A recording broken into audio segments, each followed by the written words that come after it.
आओ सुनाऊं कहानी। लाइक शेयर सब्सक्राइब कमेंट करना ना भूलें। आप देख रहे हैं सनम साथिया भाग 1। कुछ कहानियाँ ज़ोर से नहीं बोली जाती, वो बस निगाहों में पलती हैं और खामोशी में जी जाती हैं। उसकी आंखों में एक सपना था, कुछ ऐसा जिसे पाने के लिए वो हर हद पार करने को तैयार थी, और किसी को पता भी नहीं चला कि हर कदम पर एक साया था जो उसके पीछे पीछे चलता रहा।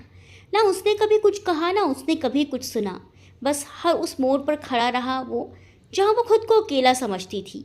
सनम साथिया एक ऐसी कहानी जहाँ मोहब्बत सिर्फ निभाई जाती है, बिन आवाज़ बिन इजहार, पर इतना मजबूत साथ कि अब जिंदगी ने सब छीन लिया तो वही साथिया उसकी सबसे बड़ी ताकत बन गया।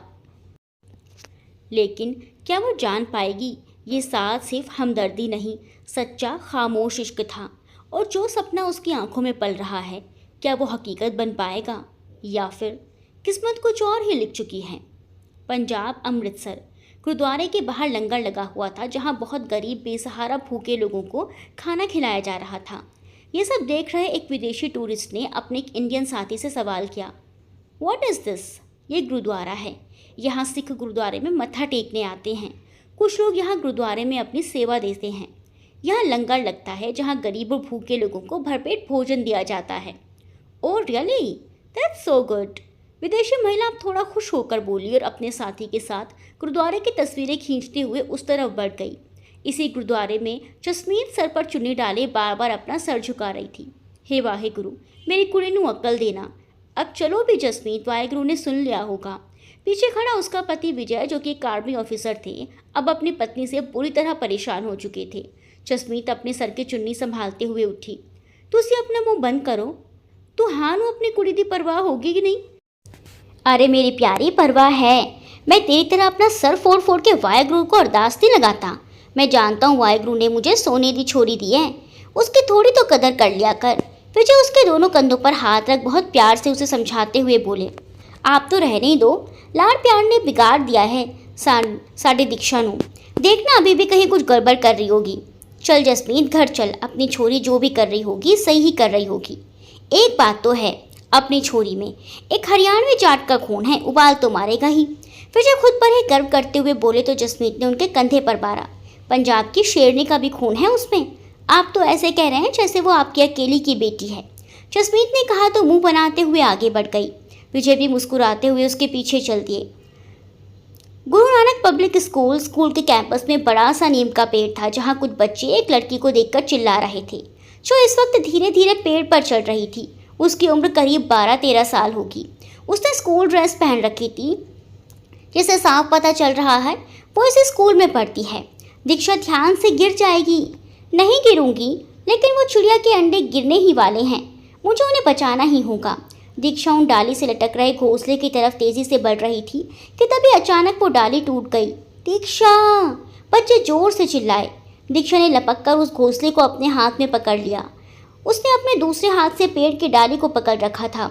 उसने पेड़ की डाली पर अपनी पकड़ कसते हुए पूरी ताकत से खुद को ऊपर खींचा और उस घोंसले को वापस उसकी सही जगह संभाल कर रख दिया। बच्चों ने यह देखकर चैन की सांस ली, अपने सीने पर हाथ रख लिया। दीक्षा ने उस घोंसले में झांक कर देखा। धीरे धीरे कंडे से चिड़िया का बच्चा बाहर निकल रहा था। वेलकम नए मेहमान, तुम्हारी मम्मा आती होगी, वो बहुत प्यार से उस चिड़िया के बच्चे को देखते हुए बोली कि तभी अचानक पेड़ की डाली से उसका पैर फिसला। उसे गिरते देख बच्चों की तो सांसें ही अटक गई थी। खुद को नीचे गिरते देख दीक्षा ने अपनी आंखों पर हाथ रख लिया और चिल्ला उठी कि तभी 2 मजबूत हाथों ने उसे अपनी बाहों में थाम लिया। दीक्षा, अपनी आंखें खोलो। वो एक 14-15 साल का लड़का था जो इस स्कूल में पढ़ता था। दीक्षा को देखकर बोला। उसकी आवाज़ सुन दीक्षा ने धीमे से अपनी आंखें खोली। सक्षम! उसके चेहरे पर एक प्यारी सी मुस्कुराहट आ गई। सक्षम ने दीक्षा को घूरते हुए उसे नीचे उतार दिया। अभी अनमोल को बुलाकर लाता हूँ, अच्छे से खबर लेगा तेरी। सक्षम उसे गुस्से में डांट रहा था। भाई को मत बुलाना सक्षम, वो माँ पापा नु सब दस देगा। वो एक नंबर का चुगलखोर है, हमेशा मेरी चुगलियाँ लगाता रहता है। क्या कहा तूने दीक्षा? किसी की गुस्से भरी आवाज़ से दीक्षा को दांतों तले उंगली दबाने पर मजबूर कर दिया। सामने सक्षम की उम्र का ही एक लड़का खड़ा था, जो इस वक्त अपनी कमर पर हाथ रखे दीक्षा को गुस्से से घूर रहा था। अब आवाज़ दे अपने भाई को। सक्षम हल्का सा मुस्कुराया तो दीक्षा उसे घूरने लगी। मेरे भाई की पूंछ तुझे तो मैं देख लूंगी। सक्षम को क्यों आंखें दिखा रही है, मुझे दिखाना। अनमोल दीक्षा के सामने आया तो दीक्षा उसे बड़ी बड़ी आंखें करके घूरने लगी। मुझे घूर रही है तू? अनमोल गुस्से से बोला। आपने ही तो बोला आपको आंखें दिखाऊं, तो मैं तो बस अपनी आंखें दिखा रही थी। सक्षम और दीक्षा के दोस्त ये सुनकर हंसने लगे।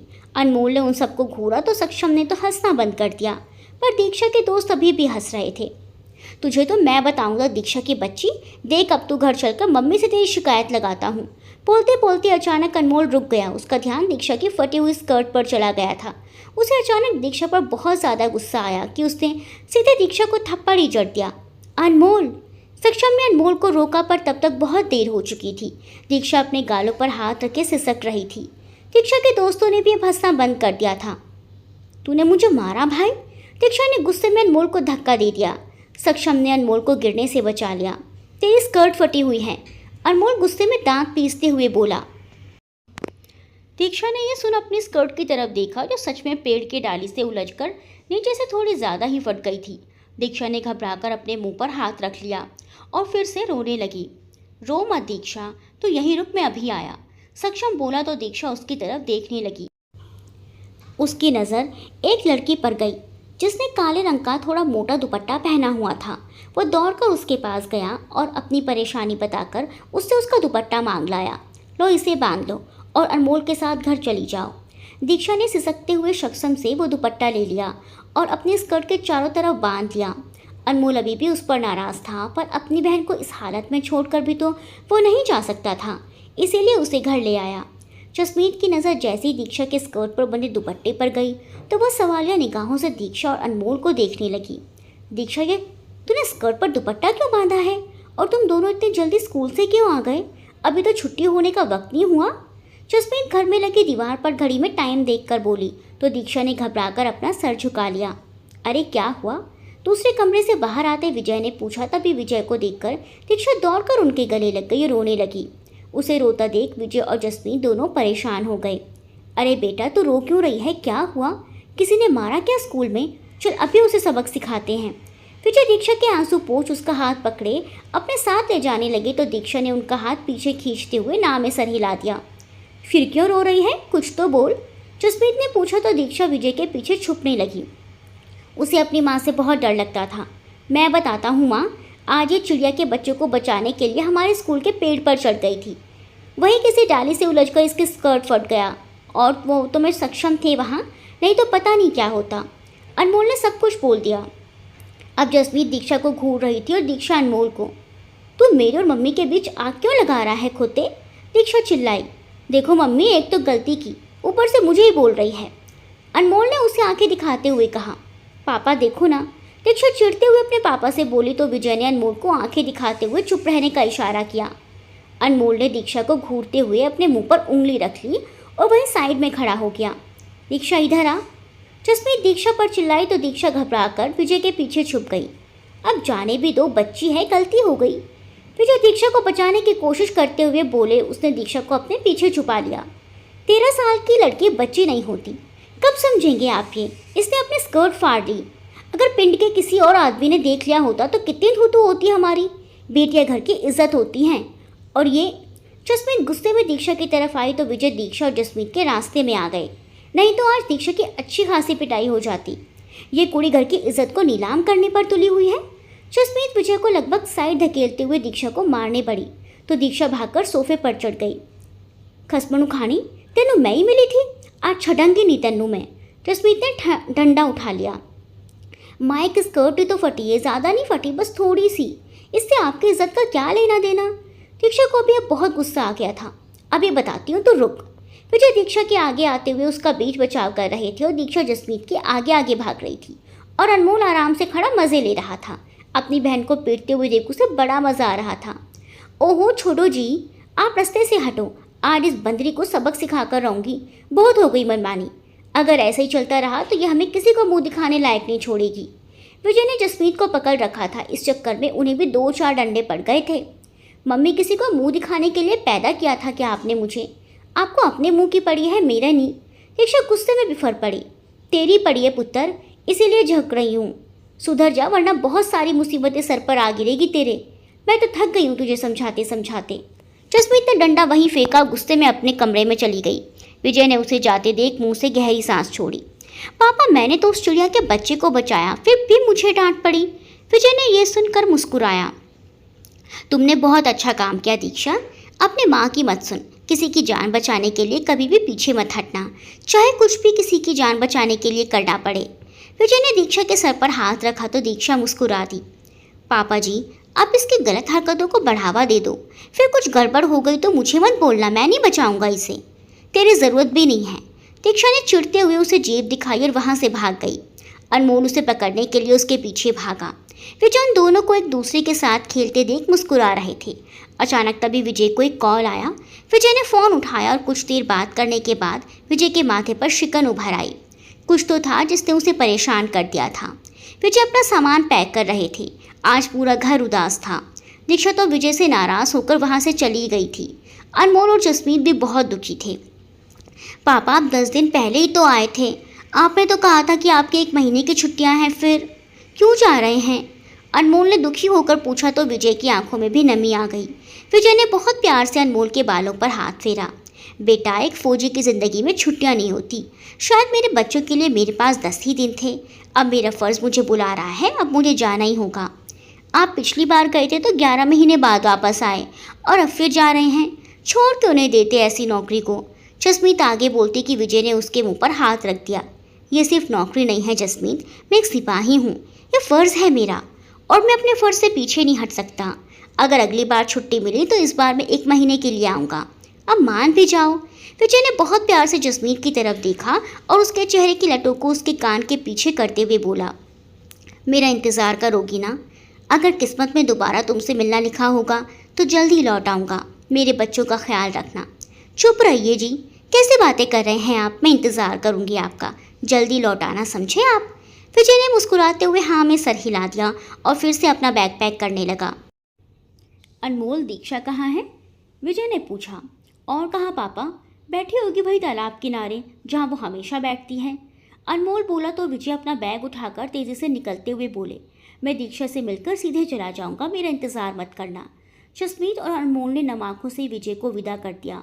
इधर दीक्षा तालाब के किनारे बैठे गुस्से से पत्थर उठाकर तालाब में फेंक रही थी, जो 2 से 3 बार पानी में उछलते हुए डूब रहे थे। अचानक दीक्षा को तालियों की आवाज़ सुनाई दी। वो मुड़ी तो पीछे कंधे पर अपना बैग टांगे आर्मी की वर्दी में विजय दीक्षा के लिए तालियां बजा रहे थे। पापा, मैं आपसे बात नहीं करूँगी। दीक्षा मुंह फुलाकर वापस मुड़ गई और फिर से तालाब में पत्थर मारने लगी। विजय सुन मुस्कुराए और चुपचाप दीक्षा के पास आकर बैठ गए। इतना गुस्सा क्यों है मेरी प्यारी सी बेटी? विजय भी अब दीक्षा की ही तरह तालाब में पत्थर मारने लगे। आप फिर जा रहे हैं पापा? प्लीज़ मत जाइए ना। दीक्षा अपनी भावनाओं को रोक नहीं पाई और रोने लगी। दीक्षा। विजय का गला भी अब भारी होने लगा था। उसने दीक्षा को अपने सीने से लगा लिया। मुझे जाना पड़ेगा बेटा, देख, मेरी तरफ देख। विजय ने दीक्षा के चेहरे पर लुढ़कते हुए आंसुओं को पोंछते हुए उसका चेहरा अपनी तरफ किया। ये छोटी छोटी बातों पे रोया मत कर, तू एक सोल्जर की बेटी है। ऐसे रोएगी तो बाकी बच्चों में और तुझ में क्या फ़र्क रह जाएगा? पापा, थोड़े से दिन के लिए तो आए थे और अब फिर जा रहे हैं। आपके पास कभी मेरे लिए भी टाइम नहीं रहता। आई हेट यू पापा, जाइए आप, मुझे आपसे बात ही नहीं करनी। दीक्षा ने गुस्से में विजय को खुद से दूर कर दिया। पर बेटा, मेरी बात तो सुन। विजय की आंखें अब नम पड़ गई थी। आप रुक जाइए ना पापा, मुझे आपके बिना रहना अच्छा नहीं लगता। मुझे भी अपने साथ ले जाइए। दीक्षा फिर से सुबकते हुए तालाब में पत्थर मारने लगी। पर अगर तुम्हें ले गया तो तुम्हारी माँ अकेली पड़ जाएगी ना, भाई है ना। वो विजय की तरफ मुड़ गई। वो तो एक नंबर का नालायक है, पर तू तो मेरी लायक बेटी है ना। दीक्षा ये सुन हंसने लगी। भाई तो है ही नालायक, मैं रखूँगी माँ का ख्याल, पक्का वादा। आप जाइए, मैं यहीं हूँ। विजय ने ये सब सुन नम आंखों से दीक्षा के माथे को चूमा, उसे गले से लगा लिया। आई लव यू पापा, आई लव यू टू मेरी बच्ची। दीक्षा ने विजय की तरफ देखा। उनकी आंखों में आंसू थे। आप रो रहे थे पापा? पर सोल्जर तो कभी नहीं रोते। दीक्षा ने विजय के आंसू पोंछे तो विजय मुस्कुरा दिए। अचानक तभी उसे वक्त का ख्याल आया। उसकी रात की ट्रेन थी। ओके बेटा, मैं लेट हो रहा हूँ, तुम ज़्यादा देर मत रुकना यहाँ, जल्दी घर चली जाना। ठीक है पापा, मैं घर चली जाऊँगी, पर जब आप लौटेंगे तो आप मेरे लिए अपनी जैसी आर्मी की ड्रेस लेके आना। मैं स्कूल के ड्रामा कंपटीशन में पार्टिसिपेट कर रही हूँ ना। ले आऊँगा दीक्षा। विजय ने दीक्षा की कमर पर हाथ फेरा और अपना बैग संभाल कर उठ खड़े हुए। उसने एक बार फिर दीक्षा को चूमा और उसे बाय करते हुए वहां से चले गए। दीक्षा तब तक विजय को बाय करते हुए मुस्कुराती रही जब तक कि वो उसकी आंखों से ओझल नहीं हो गए। उसके जाने के बाद वो अपने घर चली गई। विजय के जाने के बाद अनमोल और जसप्रीत दोनों ही बहुत दुखी थे। उन्हें दुखी देख दीक्षा पूरे घर में उछल कूद मचाने लगी, जिससे सबका ध्यान विजय से हटकर उस पर आ गया। अनमोल दीक्षा को पकड़ने के लिए उसके पीछे भाग रहा था और जसप्रीत उन दोनों बच्चों को खेलते देखकर खाना बनाने में लग गई थी। अगली सुबह दीक्षा और अनमोल तैयार होकर स्कूल चले गए। आज सक्षम स्कूल नहीं आया था। उसके पिता की तबीयत खराब थी, तो आज उसे ही अपने पिता की मिठाई की दुकान को संभालना था। सक्षम 4 भाई बहनों में सबसे बड़ा था, इसीलिए उसने बचपन में ही अपनी जिम्मेदारियों को समझ लिया था। अपने पिता की गिरती तबीयत की वजह से अक्सर उसे ही दुकान संभालनी पड़ती थी, जिसकी वजह से वो अक्सर स्कूल नहीं जा पाता था। अनमोल और दीक्षा को ये बात अच्छे से मालूम थी, इसीलिए वो दोनों स्कूल के बाद उससे मिलने उसकी दुकान पर चले जाया करते थे। उसके पापा की दुकान ज़्यादा बड़ी नहीं थी, इसी से उन्हीं का घर चलता था। सक्षम हर साल टॉप करता था, जिसकी वजह से उसकी पढ़ाई का खर्चा सरकार उठाती थी, पर उसके तीनों बहन भाई पढ़ने में उतने ही कमज़ोर थे। पर सक्षम अपने भाई बहनों से बहुत लगाव रखता था, इसीलिए कई बार वो खुद अपना स्कूल छोड़कर बाहर काम करने जाता था, ताकि उनके भाई बहनों को भी कभी ये महसूस ना हो कि वो गरीब हैं और अपनी पसंद की चीज़ नहीं ले सकते। सक्षम इतनी छोटी सी उम्र में जितना बन सकता था वो करने की कोशिश करता था। उसकी माँ सिलाई बुनाई का काम करती थी, ताकि घर की ज़रूरतों में अपना थोड़ा सहयोग दे सके। जैसे तैसे सक्षम और उसकी माँ पूरे घर को संभालते हुए थे। अनमोल और दीक्षा आज भी हमेशा की तरह स्कूल के बाद सक्षम की दुकान पर जा पहुँचे। दुकान के ऊपर बड़े बोर्ड पर बत्रा मिष्ठान भंडार का नाम लिखा हुआ था, जो सक्षम की दुकान थी। ओए, मेरे लिए एक प्लेट जलेबी लगा, दीक्षा दुकान के अंदर आते हुए बोली। तू बैठ दीक्षा, मैं बस अभी लाया। इतना कहकर सक्षम अपना माथे का पसीना पोंछते हुए फिर से जलेबियाँ तलने लगा। ले भाई, पानी पी ले, पूरे दिन से लगा होगा। अनमोल वहीं रखे घड़े से एक गिलास पानी निकालकर उसकी तरफ बढ़ा देता है। थैंक्स अनमोल, पर मैं अभी काम कर रहा हूँ। अपना काम खत्म करके उसी के बाद पीऊँगा, तू उसे वहीं रख दे। सक्षम ने कहा तो अनमोल ने ग्लास वहीं रख दिया और उसके साथ कढ़ाई में करछी चलाने लगा।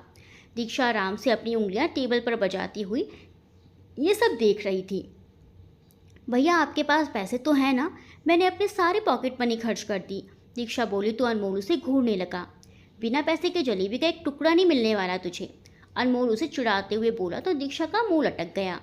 दीक्षा का लटका मुंह देखकर सक्षम ने मुस्कुराते हुए नाव में सर हिला दिया। उसने गर्मा गर्म जलेबियाँ कढ़ाई से छानते हुए एक छोटी सी प्लेट में रखी। अनमोल जाके दीक्षा को दिया। सक्षम जलेबियों की प्लेट को अनमोल के हाथ में रखते हुए बोला, रहने दे यार, बिन पैसे के। मैं अपने दोस्तों से पैसे थोड़े लूँगा, तुम दोनों तो मेरे दोस्त हो। ये सुन अनमोल के चेहरे पर मुस्कुराहट आ गई। ले आजा नौटंकी, खा ले तेरी जलेबियाँ, सक्षम तुझसे पैसे नहीं लेगा। सच में? दीक्षा ने जल्दी से आगे बढ़ उन जलेबियों को ले लिया। थैंक यू सक्षम, खाओ तुम, बताना मुझे कैसी लगी। सक्षम बोला तो फिर से अपने काम में लग गया। जलेबियाँ तो बिल्कुल तुम्हारी तरह मीठी और नरम है सक्षम, मुँह में जाते ही घुल गई। वाह! दीक्षा सक्षम की तारीफ करते हुए जलेबियों के मज़े ले रही थी। सक्षम मुस्कुराते हुए अभी भी अपने काम में लगा हुआ था। चल, अब बहुत देर हो गई है, घर चलते हैं, अनमोल बोला तो दीक्षा ने जल्दी से अपनी जेब से पैसे निकाले और सक्षम के हाथ में थमा दिए। मैं मजाक कर रही थी सक्षम, इतना बोलकर वो अनमोल के साथ अपने घर की तरफ भाग गई। सक्षम हैरानी से अपने हाथ में रखे उन पैसों को देखता ही रह गया। अनमोल और दीक्षा घर लौटे तो वहाँ उनके रिश्तेदारों को रोते बिलखते देख वहीं रुक गए। वो हैरानी से उन सबकी तरफ देख रहे थे। भाई, ये सब रो क्यों रहे हैं? दीक्षा ने सबको रोते हुए देख अनमोल से पूछा। मुझे नहीं मालूम, चल अंदर चल के देखते हैं। वो दोनों उन रोते बिलखते रिश्तेदारों के बीच से घर के अंदर आए तो उनकी माँ एक कोने में बेसुध सी बैठी थी और कुछ औरतें उसके आसपास जमा उसे संभालने की कोशिश में लगी हुई थी। माँ, वो दोनों अपनी माँ को इस हालत में देखकर घबरा गए थे। अपने बच्चों को देख जसमीत फूट फूट कर रोने लगी। उन दोनों को समझ ही नहीं आ रहा था कि आखिर हुआ क्या है। तभी दीक्षा की नज़र टीवी पर गई, जहाँ कुछ और ऑफिसर्स के साथ उसके पापा की तस्वीर दिखाई जा रही थी। भैरव जाट, नवीन सिंह, प्रांजल ढिल्लों, विजय चौधरी, कांतिलाल देसाई आतंकवादियों के साथ हुई मुठभेड़ में शहीद हो गए हैं। कैप्टन विजय चौधरी को कल रात खबर मिली कि कुछ आतंकवादियों ने राजस्थान के जैसलमेर से होते हुए भारत में प्रवेश कर लिया था, तो वो अपनी छुट्टियां छोड़ उसी वक्त ड्यूटी पर आ गए। जहां उनके 4 साथी भी उनके साथ थे। 5 गोलियां सीने में लगने के बाद भी वो अंत तक लड़ते रहे और अपनी असीम वीरता का परिचय देते हुए सब आतंकवादियों को मार गिराया। उनके साथ साथी पहले ही मारे जा चुके थे। उनको घायल अवस्था में हॉस्पिटल लाया गया, जहां उनकी मौत हो गई। उनकी आखिरी इच्छा थी कि उनकी वर्दी को उनकी बेटी को दे दिया जाए। कुछ ही देर में पूरे सम्मान के साथ शहीदों के पार्थिव शरीर को उनके परिवार वालों को सौंप दिया जाएगा। रिपोर्टर के अंतिम शब्द सुन दीक्षा लड़खड़ाकर नीचे गिर गई। अनमोल भी अब रोए जा रहा था। जहां कल तक खुशियों की किलकारियां गूंज रही थी, आज वहां शौक का मातम छा गया। थोड़ी देर बाद आर्मी के बड़े से ट्रक में विजय का सारा सामान और तिरंगे में लिपटे एक बड़े से बक्से को बाहर निकाला गया, जिसमें विजय का पार्थिव शरीर रखा गया था। बहुत सारे सोल्जर्स उस ट्रक से नीचे उतरे, जिनके हाथ में बड़ी बड़ी बंदूकें थी। वो उस शव को घेरते हुए उसके चारों तरफ खड़े हो गए। जसमीत, अनमोल और दीक्षा को वहां लाया गया तो वो तीनों उस बक्से से लिपट कर रोने लगे। राजकीय सम्मान के साथ विजय की चिता को अनमोल और दिशा ने अग्नि दी। सोल्जर ने अपनी बंदूकों को ऊपर नीचे करते हुए हवा में फायर किया और पूरे जोश से पैरों को जमीन पर मारकर विजय की चिता को सोल्जर्स ने एक साथ सैल्यूट किया। जसमीत और अनमोल अभी भी जलती चिता को देखकर रोए जा रहे थे, पर दीक्षा उन दोनों को संभाल रही थी। उसने अपने पिता से जो वादा किया था वो उसे भूली नहीं थी। आर्मी ऑफिसर्स ने तिरंगे को लपेटकर पूरे सम्मान के साथ परिवार को सौंप दिया। तुम दीक्षा हो ना? एक आर्मी ऑफिसर दीक्षा को देखकर बोला तो दीक्षा ने हाँ में सर हिला दिया। तुम्हारे पिता ने तुम्हारे लिए कुछ भेजा है। आर्मी ऑफिसर्स ने विजय की वर्दी को अपने सर पर लगाते हुए दीक्षा को सौंप दिया। दीक्षा ने सुबकते हुए विजय की वर्दी को अपने सीने से लगा लिया। आई मिस यू पापा। उसने उस वर्दी को चूमा और चिता की ठंडी हो चुकी राख को देखते हुए अनमोल और जसमीत के साथ वहाँ से चली गई। 7 साल बाद एक सुंदर सी लड़की आर्मी की वर्दी पहने दुश्मनों पर धुआंधार गोलियां बरसाई जा रही थी। जो भी उसके सामने आता मारा जाता। सभी दुश्मनों को ढेर करने के बाद उसने अपना सीना फुलाकर आसमान की तरफ देखा। पापा, मैंने हमारे दुश्मनों को मार गिराया। दीक्षा उठ जा, कब तक सोती रहेगी? बेड पर मुस्कुराते हुए लेटी अपने सपनों में गुम दीक्षा को जब जसमीत ने हिलाया तो वो टाइम देखते झट से आंखें मसलते हुए उठ बैठी। थैंक्स मम्मी मुझे उठाने के लिए, वरना आज लेट हो जाती। हाँ पता है, इसीलिए उठाया तुझे। तेरे फाइनल ईयर का रिजल्ट आने वाला है आज। जसमीत ने दीक्षा को अपनी तरफ फेरा। उसके हाथ में नींबू मिर्ची थी, जिसे देखकर ही दीक्षा का मुंह बन गया। मम्मी, ये आपका अब रोज़ का हो गया है। मुझ पर किसी भूत का साया वाया नहीं है। नज़र उतार रही हूँ बेटा तेरी, ताकि तुझ पर से ये फौज में जाने का भूत उतर जाए। जसमीत तो नींबू मिर्ची को कुछ मंत्र पढ़ते हुए दीक्षा के सर के चारों तरफ फिराने लगी। मम्मी, आप चाहे कुछ भी कर लो, जाऊँगी तो मैं आर्मी में ही। अब तो सरकार ने भी कह दिया है लड़कियां फौज में भर्ती हो सकती हैं। फिर आप क्यों मेरे रास्ते का रोड़ा बन रही हैं? दीक्षा ने उन नींबू मिर्ची को अपने सर से हटाया और अलमारी से अपने कपड़े निकालकर बाथरूम में चली गई। जसमीत अब उस पूरे कमरे को गंगाजल से शुद्ध करने लगी। ये लड़की कभी मेरी नहीं सुनती। वो गुस्से में मन ही मन खुद से ही बड़बड़ा रही थी। तभी जसमीत की नज़र दीवार पर टंगी विजय की बड़ी सी तस्वीर पर गई, जिस पर फूलों का हार चढ़ा हुआ था। जसमीत की आंखों में नमी उतर आई। आप देख रहे हो ना अपनी बेटी को कितनी ज़िद्दी हो गई है। बिल्कुल आप पर गई है, मेरी सुनते ही नहीं है। आप भी मेरी कहाँ सुनते थे? अगर उस दिन नहीं गए होते तो आप हमारे साथ होते। मैं कह देती हूँ, आपके इस देशभक्ति के चक्कर में मैं अपनी बेटी को नहीं खोने वाली। आपका बेटा बैंक में बड़ा अधिकारी बन गया है। 1 महीने पहले ही उसकी शादी हुई है और अभी से देखो उसने कैसे अपनी सारी जिम्मेदारियाँ संभाल ली हैं। वो ये बोल ही रही थी कि तभी अनमोल वहाँ गया। अनमोल की हाइट अब काफ़ी ज़्यादा बढ़ गई थी। अब वो पहले से कहीं ज़्यादा अच्छा दिखने लगा था। वो इस वक्त अपने ऑफिस जाने के लिए तैयार था। जाने से पहले वो दीक्षा को उसके कॉलेज छोड़ने जाने वाला था। माँ, दीक्षा अब तक तैयार नहीं हुई।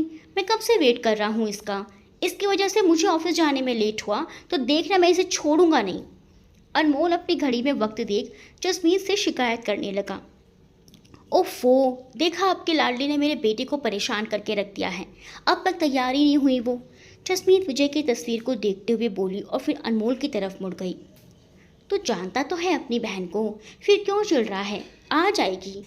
अरे वाह मम्मी, आज तो आप इस चुगलखोर को छोड़ मेरी साइड ले रही हैं। दीक्षा मुस्कुराते हुए बाहर आई। उसने आज गुलाबी रंग का फुल स्लीव सूट और पजामी पहनी हुई थी। उसके सूट की कॉलर पर बटन लगे हुए थे, जिसे वो हमेशा गले तक बंद रखती थी। देखो मम्मी, आज इसने फिर मुझे चुगलखोर कहा। रुक, तुझे भी बताता हूँ। अनमोल दीक्षा के पीछे भागा तो दीक्षा चिल्लाते हुए वहाँ से बाहर भाग गई। जसमीत ने ये देखकर अपना सर पीट लिया। दीक्षा दौड़ते हुए सोफे पर चढ़ गई थी। भाभी, देखो भैया मुझे मार रहे हैं। रुक, तुझे अभी बताता हूँ। अनमोल उस पर लपका, पर उससे पहले ही दीक्षा दूसरी तरफ कूद गई। अचानक तभी कुछ फटने की आवाज़ आई और दीक्षा ज़ोर ज़ोर से हंसने लगी। अनमोल का कुर्ता साइड से फट गया था। नैना! अनमोल दीक्षा को हंसते देख गुस्से से चिल्लाया। साड़ी पहने एक सुंदर सी लड़की हाथ में नाश्ते की ट्रे लिए दौड़ते हुए बाहर आई। क्या हुआ जी? नैना ने नाश्ते की ट्रे को वहीं साइड में रख दिया। भाभी, अनमोल भैया की शर्ट फट गई। इतना कहकर वो फिर ज़ोर ज़ोर से हंसने लगी। नैना को भी अब हंसी आ गई, पर अनमोल को गुस्से में देख उसने खुद को रोक लिया। अरे हुआ क्या? जसमीत बाहर आई। ये देखिए, शर्ट फाड़ दी दीक्षा ने मेरी, अब मैं ऑफिस कैसे जाऊंगा? अनमोल ने जसमीत को अपनी फटी हुई शर्ट दिखाई तो जसमीत दीक्षा को घूरने लगा। ओ ओ भैया, झूठ क्यों बोल रहे हैं? मैंने कब फाड़ी? मम्मी मेरे पीछे भाग रहा था, मैंने थोड़ी कहा था मेरे पीछे आए। हाँ, पर फटी तो तेरी वजह से ही ना। अब अकेली जा कॉलेज, मैं नहीं जाने वाला तुझे छोड़ने। इतना कहकर अनमोल गुस्से में अपने कमरे में चला गया। नैना भी अनमोल को आवाज़ें लगाते हुए उसके पीछे कमरे में चली गई। तो कब मेरी जान छोड़ेगी? पीछे ही पड़ गई है सबके। जल्दी तेरी शादी करा के मैं तो गंगा नहा लूँगी। जसमीत फिर से पूरे घर में गंगाजल छिड़कने लगी। हाँ हाँ चली जाऊँगी, पर शादी करके दूसरे घर नहीं, आर्मी ऑफिसर बन के बॉर्डर पर जाऊँगी, देख लेना सब। इतना कहकर दीक्षा अपने बालों को सेट कर वहाँ से अपना बैग लेकर गुस्से में निकल गई। वाहिगुरु, थोड़ी तो अक्ल दे मेरी कुड़ी नू, बस इतनी सी अरदास है मेरी। जसमीत ने वाहिगुरु की तस्वीर के सामने हाथ जोड़ श्रद्धा से अपना सर झुका लिया। दीक्षा अकेले ही कॉलेज आई। वहाँ उसे उसकी कुछ सहेलियाँ मिल गई। रजनी, इस बार पास तो हो गई ना? दीक्षा अपनी दोस्त रजनी को हल्का सा छींटते हुए बोली। यार ऐसे तो मत बोल, मैं भी बस अभी आई हूँ, रिजल्ट देखा नहीं है अभी। तो इंतज़ार किसका कर रही है, चल देख लेते हैं। इतना कहकर दीक्षा रजनी के साथ कॉलेज के बाहर लगे नोटिस बोर्ड की तरफ आ गई, जहाँ पहले ही बहुत ज़्यादा भीड़ थी। वो दोनों बहुत मुश्किल से उस भीड़ के अंदर घुसी और अपने अपने नाम चेक करने लगी। तू पास हो गई रजनी, दीक्षा ने कहा तो रजनी खुशी से उछल पड़ी। वहीं दीक्षा अब अपना नाम चेक करने लगी। अंत में सबसे ऊपर उसे अपना नाम मिल ही गया। उसने पूरे कॉलेज में टॉप किया था। दीक्षा अपना नाम टॉप पर देखकर मुस्कुराई और रजनी के साथ उस भीड़ से बाहर निकल गई।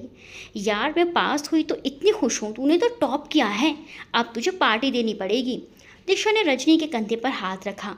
पार्टी दूंगी, पर तब जब मेरे आर्मी में सिलेक्शन हो जाएगा। बस 1 महीने रुक जा, मेरा एनडीए का रिजल्ट आते यहाँ के सबसे फेमस रेस्टोरेंट बत्रा स्वीट्स में तुझे पार्टी दूंगी। यार वो बत्रा स्वीट्स का ऑनर सक्षम बत्रा तो तेरा दोस्त है ना? यार कितना हॉट बंदा है, एक बार मुझे उससे मिलवा दे।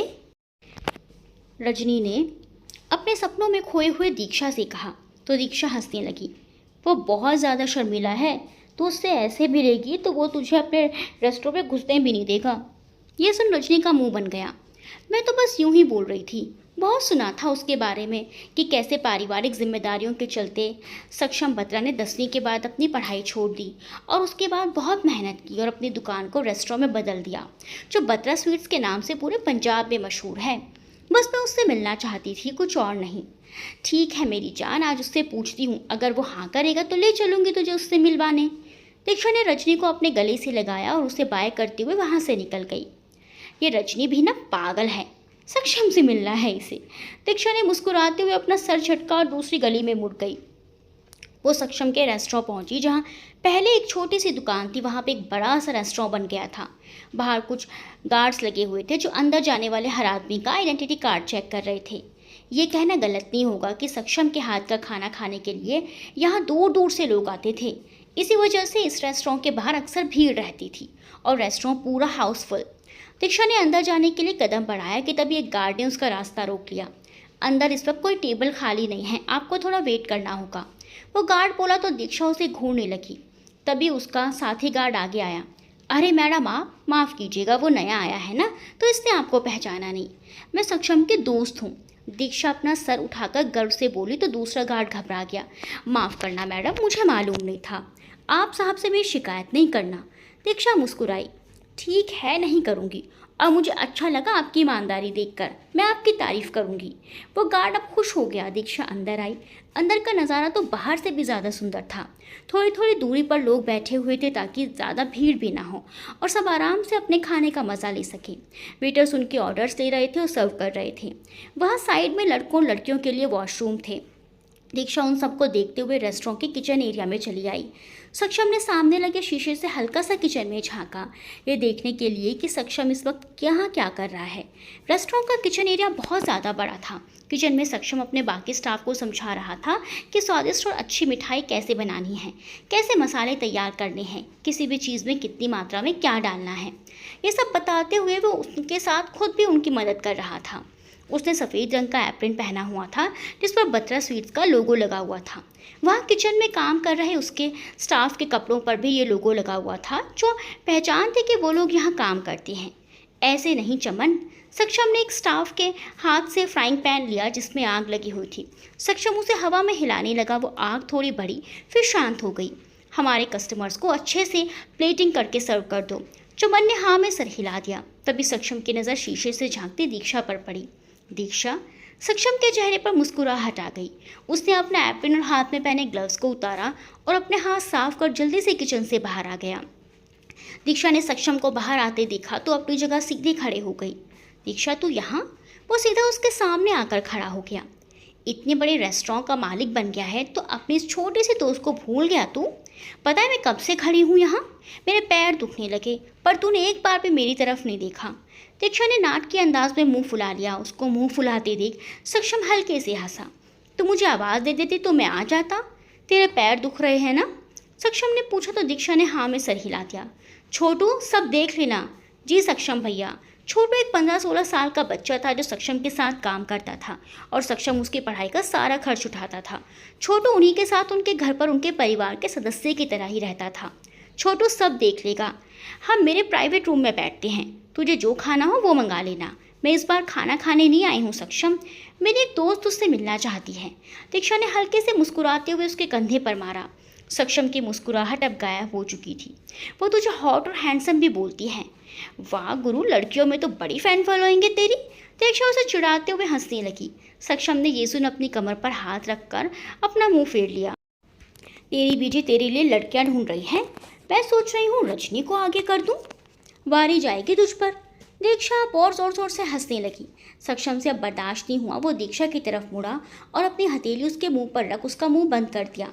बस कर दीक्षा, अगर तुझे ये सब भी बोलना है तो चली जा यहाँ से। दीक्षा ने अब हंसना बंद कर दिया था। वो बस अब बड़ी बड़ी आंखें कर हैरानी से सक्षम को देख रही थी। अब बोल भी कुछ। सक्षम ने दीक्षा को देखा तो दीक्षा ने आंखों के इशारों से सक्षम की हथेली की तरफ इशारा किया तो सक्षम ने झटके से अपनी हथेली को पीछे खींच लिया। सक्षम के कान और गाल शर्म से इस वक्त बिल्कुल लाल हो गए थे। वो दीक्षा से नजरें चुरा रहा था और दीक्षा उसे घूरे जा रही थी। अगले ही पल दीक्षा फिर से हंसने लगी। रजनी को जब मैं तुमसे मिलाने लाऊंगी ना, तेरे न जाने तेरा क्या हाल होगा। दीक्षा तू ऐसा कुछ भी नहीं करेगी। तू अनमोल को परेशान करती है। मुझे परेशान करने की कोशिश भी मत करना। हमारी दोस्ती टूट जाएगी, मैं बोल रहा हूँ। सक्षम को शायद गुस्सा आ रहा था। उसे गुस्से में देख दीक्षा ने हंसना बंद कर दिया और सक्षम के सामने आते हुए अपने कान पकड़ लिए। सॉरी सक्षम। सक्षम के चेहरे पर मुस्कुराहट आ गई। उसकी तो नजरें ही दीक्षा से नहीं हट रही थी। वो बचपन से दीक्षा को पसंद करता था पर कभी कहने की हिम्मत ही नहीं कर पाया। उसे डर लगता था कि कहीं इसके बाद उनकी दोस्ती ना टूट जाए। दीक्षा के साथ बिताए ये कुछ पल उसके लिए पूरी ज़िंदगी थे। अपने जज्बातों को अपने सीने में दबाए सिर्फ दीक्षा की दोस्ती के सहारे वो पूरी ज़िंदगी बिता सकता था। दीक्षा तो इस वक्त अपने सपने के अलावा किसी और के बारे में सोचना ही नहीं चाहती थी। वो कान पकड़कर सक्षम के सामने खड़ी थी और सक्षम उसे देखे जा रहा था। अब कर भी दे यार माफ़। दीक्षा ने गहरी सांस लेकर सक्षम के सामने चुटकी बजाई तो सक्षम अपने होश में आया। माफ़ किया या नहीं? दीक्षा ने फिर पूछा। हाँ कर दिया माफ़, अब घर जा, मुझे बहुत काम है। सक्षम जाने के लिए पलटा तो दीक्षा उसके सामने आ गई। मुझे अपने हाथ का कुछ खिला दे, मैं यहाँ से चली जाऊँगी। दीक्षा मुस्कुराते हुए बोली तो सक्षम के चेहरे पर भी मुस्कुराहट आ गई। छोटू, एलोवेरा की मिठाई बनाई थी मैंने, उसे मेरे प्राइवेट रूम में लेके आ जल्दी। जी सक्षम भैया। दीक्षा चलो। सक्षम बोला तो दीक्षा उसके साथ एक कॉरिडोर की तरफ मुड़ गई जहाँ सक्षम ने अपने लिए एक छोटा सा कमरा बनवाया हुआ था। अक्सर दीक्षा यहाँ आकर बैठ जाती और घंटों सक्षम से बातें करती रहती। हालांकि दीक्षा यहाँ एक महीने में सिर्फ 1 या 2 बार ही आती थी। बाकी दिन तो सक्षम दीक्षा का इंतजार ही करता रहता था। वो आज तक दीक्षा से मिलने उसके घर तक नहीं जाने की हिम्मत जुटा पाया था।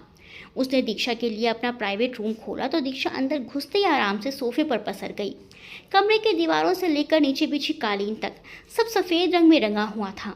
सामने एक बड़ा सा मखमली बेड था, साइड में छोटे छोटे कबर्ड और सामने ही एक गोल सोफ़ा। दीक्षा हमेशा इसी सोफे पर आकर बैठती थी, इसीलिए सक्षम को भी ये सोफ़ा बहुत पसंद था। वैसे मानना पड़ेगा, तो अपने दोस्तों का ख्याल बहुत रखता है। दीक्षा आराम से सोफे पर लेटे हुए बोली तो सक्षम सिर्फ मुस्कुरा दिया। तभी छोटू एलोवेरा की मिठाई लेकर अंदर आ गया। अरे छोटू, तेरी पढ़ाई कैसे चल रही है? दीक्षा ने उठकर उससे मिठाई ले ली। दीदी अच्छी चल रही है, बस मैथ में थोड़ा वीक हूँ। छोटू थोड़ा सा दुखी होते हुए बोला। अपने सक्षम भैया से क्यों नहीं सीखता मैथ?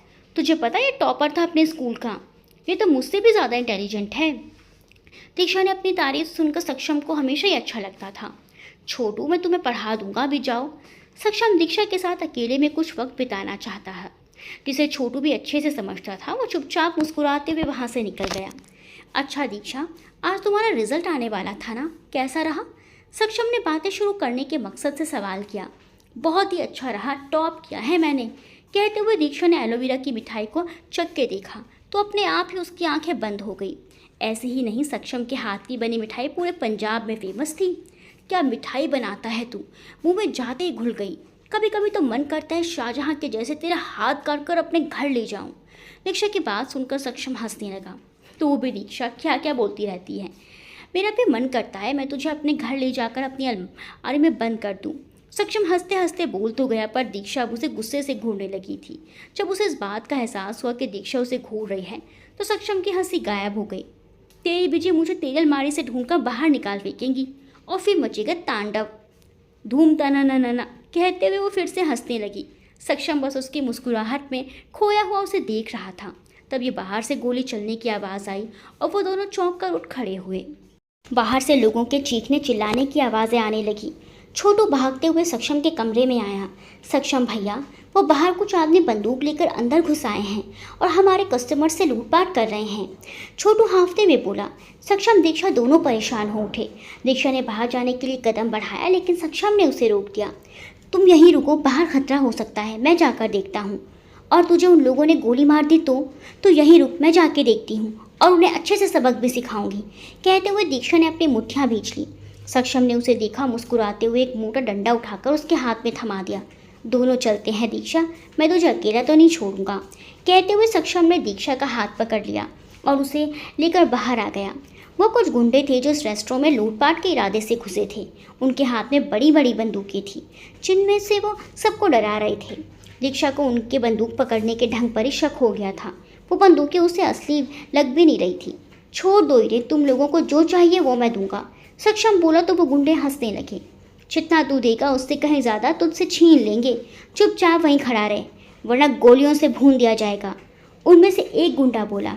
ओए, अगर सक्षम की तरफ किसी ने एक कदम भी बढ़ाया ना तो बाबा जी की उसकी यही समाधि बना देनी है मैंने। दीक्षा अपने डंडे को ज़मीन पर मारते हुए सक्षम के सामने आ गई। सक्षम ने मुस्कुराते हुए अपनी कमर पर हाथ रख लिया। दिखाओ अब अपनी ताकत, सक्षम ऐसे बोला जैसे वो चैलेंज दे रहा हो कि दीक्षा के सामने कोई टिक नहीं सकता। ओए लड़की, हम गोली से उड़ा देंगे तुझे। उनमें से एक गुंडे ने हवा में फायर किया। गोली चलने की आवाज़ आई जिससे सब एक बार फिर डर गए, पर दीक्षा को छोड़ किसी का ध्यान इस बात पर नहीं था कि सिर्फ गोली चलने की आवाज़ आई, गोली नहीं चली। दीक्षा अपने डंडा उठाकर उनकी तरफ बढ़ी। ए पीछे हट। उन गुंडों ने अब दीक्षा पर बंदूक तान दी। सक्षम अब दीक्षा के लिए घबरा उठा कि तभी दीक्षा ने उन गुंडों पर जमकर डंडे बरसाने शुरू कर दिए। वो गुंडे अपनी बंदूक फेंक भागने लगे। ये देखकर सब हैरान थे। सक्षम, इन्हें पकड़, एक नंबर के झूठे हैं, हमें खिलौनों की बंदूक दिखाकर लूट रहे थे। दीक्षा उन सबको मारते हुए बोली तो सक्षम और बाकी स्टाफ ने उन्हें पकड़कर बांध दिया। वो गुंडे अब माफ़ी मांगने लगे और अपनी ड्रग्स की लत के बारे में बताकर खुद को छोड़ने के लिए कहने लगे। असल में वो गुंडे ड्रग्स एडिक्ट थे जो ड्रग्स खरीदने के लिए पैसे ना होने पर चोरी करने पर उतर आए थे। सक्षम ने पुलिस को कॉल किया और थोड़ी ही देर में पुलिस उन गुंडों को उठाकर ले गई। सक्षम दीक्षा के पास आया। तो ठीक है? दीक्षा ने हाँ में सर हिला दिया। छोटू, कल से सिक्योरिटी बढ़ा दे, ऐसा फिर दोबारा ना हो पाए। इतना कहकर सक्षम अपने कस्टमर्स की तरफ बढ़ा। उसने उनके हाथ जोड़कर माफ़ी मांगे वहाँ से बिना कुछ कहे चला गया। दीक्षा उसे देखती रह गई। ऐसा पहली बार उसके रेस्टोरेंट में हुआ था, जिसकी वजह से सक्षम थोड़ा परेशान हो उठा था। दीक्षा रेस्टोरेंट से घर आ गई, पर उसके दिमाग में अभी भी सक्षम ही चल रहा था। कहीं वो अब तक इतनी सी बात के लिए दुखी होकर न बैठा हो, ये सोचकर उसे सक्षम की फिक्र होने लगी थी। सक्षम अपने घर आया तो उसके छोटे बहन भाई जय और प्रिया ने उसका रास्ता रोक लिया। प्रिया इस वक्त 12वीं में पढ़ती थी। उसे मेकअप और सजने संवरने का बहुत शौक था। साथ ही वो घर में सबसे ज़्यादा लाडली थी। वहीं जय इस वक्त कॉलेज के सेकेंड ईयर में था। हर वक्त दोस्तों के साथ आवारागर्दी करने और अपने भाइयों से पैसे मांगने के अलावा कुछ भी नहीं करता था। भैया मुझे थोड़े से पैसे चाहिए थे। जय हल्के से अपने बाल खुजलाते हुए बोला। अच्छा बोल, कितने चाहिए? सक्षम ने अपना पर्स निकाला ही था कि प्रिया ने सक्षम से पर्स छीन लिया। प्रिया की बच्ची, भैया का पर्स वापस कर। जय तिलमिला उठा। भैया मुझे मेकअप का सामान और कुछ नए कपड़े लेने हैं। अब सारे पैसे उसे दे दोगे तो मुझे क्या मिलेगा? प्रिया गुस्से से जय को चिढ़ाते हुए बोली। देखो भैया, मैं इसे बहुत मारूंगा, कहिए इससे पैसे मुझे दे। सक्षम उन दोनों से कुछ नहीं बोला। उसने चुपचाप अपने जेब से कुछ पैसे निकाल जय की तरफ बढ़ा दिए। भैया यू आर ग्रेट। जय ने उन पैसों को चूमते हुए सक्षम को गले से लगा लिया। तो ये सारे पैसे मेरे। प्रिया खुशी से उछली कि तभी बीजी के गला खंखारने की आवाज़ ने सबको सीधा कर दिया। क्यों, क्या करेगी तू इन पैसों का? तेरी शादी के दहेज में काम आएंगे, वापस कर सक्षम को। सामने पटियाला सूट पहने सक्षम की बीजी सर पर दुपट्टा लिए खड़ी जय और प्रिया को घूर रही थी। बीजी के एक बार कहते ही प्रिया ने पर्स सक्षम के हाथ में रख दिया। बत्रा निवास पंजाब में सक्षम की वजह से कम और सक्षम की बीजी कामनी बत्रा की वजह से ज़्यादा प्रसिद्ध था। कामिनी जी अपने नाम के विपरीत काफ़ी सख्त मिजाज थी। वो हमेशा से ऐसी नहीं थी, पर अकेले 4 बच्चों की जिम्मेदारियां संभालते संभालते वो ऐसी हो गई थी। उन्हें आज भी दुख था कि पढ़ाई में मेधावी होने के बावजूद सक्षम को घर की परिस्थितियों वश स्कूल छोड़ना पड़ा। उन्होंने कपड़े सिलने का काम छोड़ दिया, पर अब वो अपनी पड़ोस की लड़कियों को कढ़ाई बुनाई सिखाती थी, जिसके लिए बीजी कभी पैसे नहीं लेती थी। पास पड़ोस में उनकी बहुत इज्जत थी। हाँ, कई बार उनकी पड़ोसियों से इस बात पर लड़ाई हो जाती थी कि उनके पड़ोसी बार बार उन्हें सक्षम के कम पढ़े लिखे होने का ताना देते रहते थे। सक्षम इतने बड़े रेस्टोरेंट का मालिक था, फिर भी उसका कम पढ़ा लिखा होना अक्सर औरतों के बीच मजाक का विषय होता था, जिससे सक्षम को तो कोई फर्क ही नहीं पड़ता था, पर बीजी का पारा चढ़ जाता था। इन सब का दोष वो अपने पति अनूप बत्रा को देती रहती, जो अब खुद व्हील चेयर पर थे। वो इतने हंसमुख स्वभाव के थे कि कभी बीजी की बातों का बुरा नहीं मानते। क्या हुआ कोमू? व्हील चेयर पर चलाते हुए अनूप जी बाहर आए तो बीजी उन्हें घूरने लगी। कामिनी जी को खुद को घूरते देख अनूप जी ने अपना चेहरा फेर लिया। कुछ नहीं हुआ बाबूजी, मैं आपकी दवाइयाँ लेकर आया था। सक्षम दवाइयाँ लेकर बाबूजी के पास आया और वहीं उनके पास फर्श पर बैठ गया। दवाइयाँ? दवाइयाँ देख बाबूजी का मुंह बन गया। लाना ही था तो आपने हाथ की जलेबियाँ लाता, ये दवाइयाँ क्यों लाया है? बाबूजी हल्के से फुसफुसाकर सक्षम के कान में बोले, पर फूटी किस्मत के बीजी ने उसकी फुसफुसाहट को भी सुन लिया। नहीं ला दे सकता इन्हें जलेबियाँ, ताकि बुढ़ापे में पैरों के साथ साथ दिल भी साथ छोड़ दे। डायबिटीज़ के मरीज़ हैं, फिर भी जलेबियों के छुटकारे लेने से पीछे नहीं हटेंगे। अब दिल का दौरा पड़ा तो इसकी जिम्मेदारी भी मेरे पुत्र के सर आएगी। तू ऐसा क्यों बोलती है कोमू? चल नहीं खाऊंगा मिठाई, वैसे भी कौन सा तू मुझे खाना देगी? बाबूजी मुंह फुलाए व्हील चेयर पर जाने लगे तो सक्षम ने उनकी चेयर पकड़ ली। आप जानते तो हैं आपको डायबिटीज़ है, पीछे आपकी फिक्र करती हैं बाबूजी। सक्षम उन्हें समझाते हुए बोला। मैं भी समझता हूँ मेरी कोमू मेरी कितनी फिक्र करती है, बस दिखाती नहीं है। बाबूजी ने बीजी की तरफ देखा तो बीजी उन्हें अपनी बड़ी बड़ी आंखों से घूरने लगी। बाबूजी ने फिर से एक बार घबराकर अपनी नजरें फेर ली। छोड़ के आए इस बुड्ढे को कमरे में, नहीं तो इधर ही सबको अपनी मीठी चाशनी में लपेटते फिरेंगे। बीजी बाबूजी को बड़ी बड़ी आंखों से घूरती हुई बोली। बुड्ढा होगा तेरा बाप, मैं तो अभी जवान हूँ। क्या बोला आपने? बीजी ने फिर उनको घूरा। मैं बुड्ढा ही ठीक हूँ कोमू। बीजी की घूरती नजरों ने बाबूजी के गुस्से को ठंडा कर दिया। बीजी बाबूजी आप दोनों क्यों झगड़ा कर रहे हैं? सक्षम उन दोनों के बीच आते हुए बोला। मैं कहाँ कर रहा हूँ झगड़ा, तेरी बीजी करती है, मैं थोड़ी। बाबूजी ने अपने हाथ बांधते हुए अपना सर झुका लिया। हाँ, इस बत्रा निवास में तो सब मैं ही करती हूँ। मैं तो आज से बोलना ही बंद कर दूंगी। किस्मत मारी गई थी जो आपसे शादी कर ली। तू बोल कोमू, मैं ही चुप हो जाता हूँ। बाबूजी ने उदास होते हुए अपने मुंह पर उंगली रख ली। बाबूजी आप दुखी मत होइए, एक बार आपकी डायबिटीज़ कंट्रोल में आ जाए फिर खुद आपको अपने हाथों से मिठाई खिलाऊंगा। यह सुन बाबूजी खुश हो गए तो सक्षम भी मुस्कुरा दिया। जय और प्रिया मुंह दबाकर हंस रहे थे। सक्षम उठकर बीजी के पास आया। बीजी बैठिए, आपने दिन भर से पानी नहीं पिया होगा ना। सक्षम ने बीजी को वहीं कुर्सी पर बैठाया और जल्दी से किचन से दौड़कर पानी ले आया। बीजी ने पानी का ग्लास हाथ में लेकर मुस्कुराते हुए सक्षम के सर पर हाथ फेरा। उनका सारा गुस्सा जैसे अब कहीं गायब हो गया था। कुछ सीखो तुम दोनों अपने भाई से। हाय मेरा श्रवण कुमार, बीजी ने उसकी बलैयाँ ले ली। जी बीजी, हम सीखेंगे। जी और प्रिया मुस्कुराते हुए बोले और फिर धीरे से एक दूसरे के कान में फुसफुसाए, भैया की तरह पढ़ना हमने भी छोड़ दिया है। जय बोला तो प्रिया मुंह दबाकर हंसने लगी। लोमी कहाँ मर गई, सक्षम के लिए खाना लगा। बीजी ने अपने घर में काम करने वाले लोमी को आवाज़ दी तो एक 19-20 साल की लड़की अपनी चोटी लहराते हुए बाहर आई। जी बीजी। सक्षम भाई आप बैठ जाइए, हाथ मुंह धोइए, तब तक मैं आपके लिए खाना ले आती हूँ। सक्षम ने हाँ में सर हिलाया और अपने हाथ मुंह धोने लगा। लोमी इस घर के सारे काम करती थी और यहीं रहती थी। उसका परिवार काफ़ी दूर रहता था जहाँ वो हर महीने पैसे भेज दिया करती थी। वो यहाँ इतने सालों से काम करती आई थी कि अब तो वो इस परिवार की सदस्य ही बन गई थी। लोमी ज़बान की मीठी थी, दिमाग से उतनी ही चालाक। वो अक्सर आस पड़ोस की से बातें सुनकर बीजी को बता देती थी, या यूं कहीं बीजी की चमची थी जो उनके हुक्म पर कुछ भी कर सकती थी। अरे लक्ष्मण कहाँ रह गया, और छोटू तू उसे अपने साथ नहीं लाया। बीजी ने सक्षम से पूछा। बीजी आज रेस्टोरेंट में काम ज़्यादा है, छोटू थोड़ी देर में आ जाएगा और शायद लकी अपना बूट की दुकान पर होगा, मैं देख कर आता हूँ। सक्षम बाहर जाने के लिए दरवाजे की तरफ मुड़ा ही था, तभी उसके कदम रुक गए।